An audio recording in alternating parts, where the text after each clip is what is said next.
Baiklah, oke teman-teman semua. Jadi sedikit saya akan bagi pengalaman atau tips ke teman-teman semua ya. Jadi biasanya kalau kita pergi mendaki, muncak ataupun healing-healing di alam bebas itu, kita itu sering terjadi mengalami hal-hal yang aneh ya, yang menyebabkan kita itu tersesat di dalam hutan ataupun ketinggalan rombongan.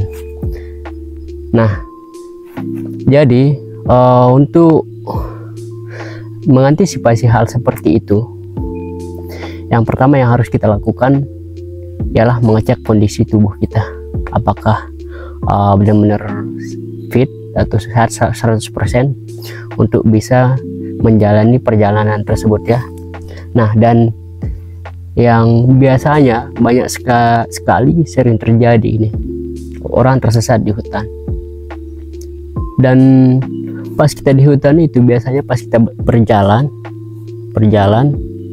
biasanya di dalam pikiran kita itu, kok jalan itu aja yang kita jalani, kita berjalan lagi kok kayak sama aja, dan itulah yang menyebabkan kita tersesat. Nah, jadi di sini ada dua hal ya yang menyebabkan seperti itu. Yang pertama, kalau kita lihat dari teori sainsnya ya, itu ialah karena terlalu capek kita di dalam perjalanan sehingga otak kita ini pusing. Nah, dan kepusingan kita itu membuat jalan itu seolah-olah jalan yang sudah kita lewati, makanya itu terkadang yang membuat kita tersesat. Kemudian yang kedua,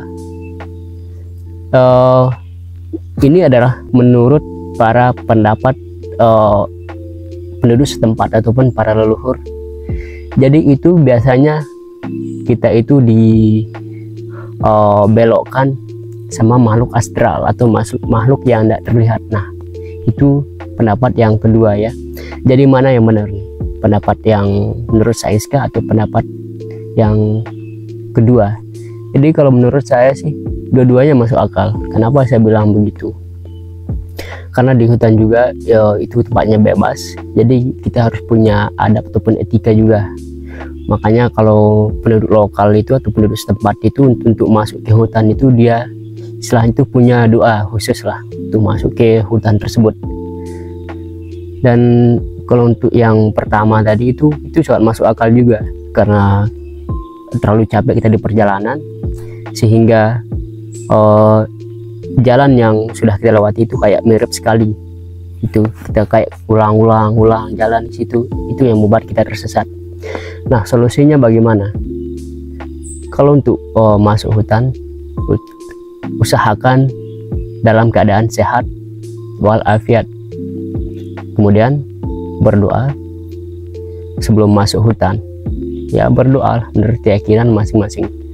Kemudian yang ketiga, kalau sudah mengalami hal yang seperti itu, jalan kok kayak di situ aja, jalan kayak di situ aja, solusinya itu duduk istirahat sebentar, minum, ngopi, atau kalau merokok ya silahkan merokok aja, duduk sebentar aja, istirahat aja kalau menemukan hal yang seperti itu ya teman-teman. Nah, setelah itu maka jalan akan normal seperti semula ya. Banyak sih sebenarnya teman-teman yang curhat sama saya, jalannya kok tadi jalannya nggak ada tumbuh-tumbuhan, tapi sekarang sudah di tumbuh-tumbuhan tuh banyak sekali yang tumbuh kayak set-set gitu. Nah, jadi itu terkadang ya kita harus berdoa ya untuk masuk hutan itu. Nah, mungkin seperti itu ya teman-teman ya. Jadi kalau teman-teman belum bisa memahami, silahkan bisa langsung pribadi aja ya, tuh sambil kita ngopi-ngopi gitu. Oke teman-teman.